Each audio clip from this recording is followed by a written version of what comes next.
অনেকের স্ত্রী পরিবার সন্তান সন্ততি অনেকেই অনেক কিছুই হারায়। এই জন্য রমজান মাস আমরা খুতবা হয়তো অনেক কিছু শুনেছি, আমি তেমন কিছু বলবো না। যে মাসটি আমরা অবহেলায় না কাটিয়ে জিকির আজকার তাসবিহ তাহলিল যেমন সিয়াম রাখবো, সাথে সাথে যারা আমরা ছেলে পুরুষ মানুষ আছি জামাতের সহিত সালাত করার চেষ্টা করব।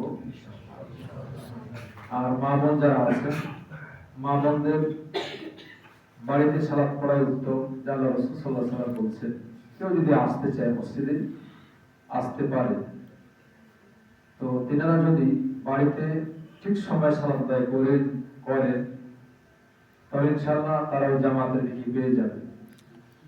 কারণ এই বিষয়ে আব্দুল্লাহ ইবনে মাসউদ আল্লাহ রাসূল সাল্লাল্লাহু আলাইহি ওয়াসাল্লাম জিজ্ঞেস করছিলেন, হে আল্লাহ রাসূল সাল্লাল্লাহু আলাইহি ওয়াসাল্লাম, উৎকৃষ্ট আমল কোনটি?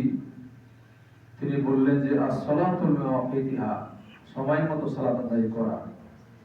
সময় মতো সালাত আদায় করাটা উৎকৃষ্ট আমলের একটি আমল। এরপরে বললেন কোনটি? তিনি বললেন বিররুল ওয়ালিদাইন, পিতামাতার খেদমত করা। তারপরে কি?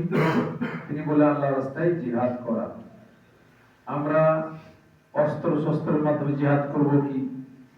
নিজের সাথে জিহাদ করে পারেন, মানুষের সাথে নিজের আত্মার সাথে লড়াই করা, অস্ত্র থেকে লড়াই করা, এটা উত্তম বেশি, এটাই কঠিন।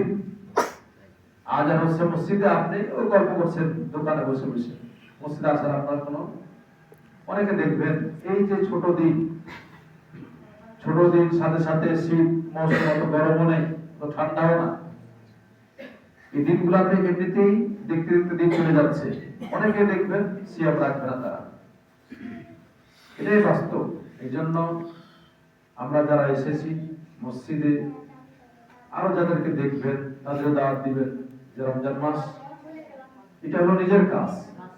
এটা আপনি আমি যে সিয়াম না ধরে নিজের, কেউ কাউকে সিয়াম রেখে দিবেন নাকি যে না তোমার দিয়ে দিলাম? আপনি নিজের বাঁচবেন, নিজের জন্যটা করবেন। এই জন্য আমি আপনার প্রথমে যে আয়াতগুলো পাঠ করেছি তার ভিতরে একটা আয়াত আছে, ওয়ালাকুম ফিহা মা তাশতাহি আনফুসুকুম।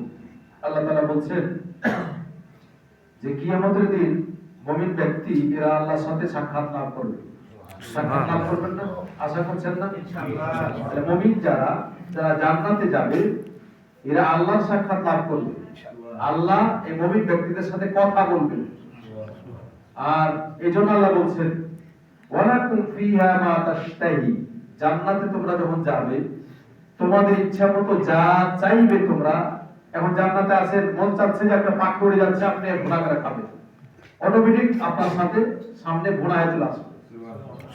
এটা আল্লাহর বাণী যে তুমি যা চাইবে তাই তুমি পাবা। তাহলে যা চাইও চা পেতে হলে তো জান্নাত পেতে হবে। এই জন্য নিজের সাথে খেয়াল না করে নিজেকে হেফাজত করি। আমরা জিকির আজকার যারা আমরা কোরআন তেলাওয়াত করতে যাই না, বেশি বেশি আমরা রমজান মাসে কোরআন তেলাওয়াত করি, তাসবিহ তাহলিল পড়ি।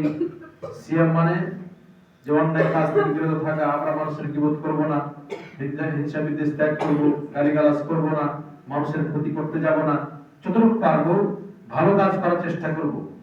এজন্য ফেরেশতা আবু হুরায়রা বলছেন আল্লাহ রাসূল সাল্লাল্লাহু আলাইহি ওয়াসাল্লাম বলেন, রমজান মাস আসলে জান্নাতের দরজা খোলা হয় আর জাহান্নামের দরজা বন্ধ করা হয়। আর সাথে সাথে জিন শয়তান এদের বেঁধে রাখা হয়। সব থেকে যে বদ তাকে বেঁধে রাখা হয়। মানে বদ মানুষ যেমন বেশি ক্ষতি করে, বদ শয়তান জিনও আছে যেটা বেশি ক্ষতি করে বেড়ায়, তাই এদেরকে বেঁধে রাখা হয়। তাই এরপরে ফেরেশতারা বলে ইয়া বাগিয়াল খায়রি আকবিল, তোমরা যারা ভালো কাজ করতে আরো বেশি বেশি এই মাসে ভালো কাজ করো। ইয়া বাগিয়া শাররি আকসির, তোমরা যারা অন্যায় কাজ করতে, তোমরা অন্যায় কাজ আর করো না, বন্ধ রাখো। অন্য মাসে অন্যায় কাজ যারা করতেন এখন বলে না আর কাজ করা যাবে না, অন্যায় কাজ করা যাবে না, বন্ধ রাখেন। আর অন্য মাসে ভালো কাজ করা হতো, আরো বেশি বেশি ভালো কাজ করার আমরা চেষ্টা করি। তাই কোরআন তেলাওয়াত, সালাত, আরো যেগুলো ভালো কাজ আছে, দান সাদকা আমরা বেশি বেশি মানুষ করার চেষ্টা করি। এতিম অসহায় এদের প্রতি আমরা লক্ষ্য রাখি। আল্লাহ যেন আমাদের উকাল পরকাল কল্যাণ দান করেন। ওয়া আলহামদুলিল্লাহি রাব্বিল আলামিন। সুবহানাকাল্লাহু ওয়া বিহামদিকা আশহাদু আল্লা ইলাহা ইল্লা আনতা আস্তাগফিরুকা ওয়া আতুবু ইলাইক।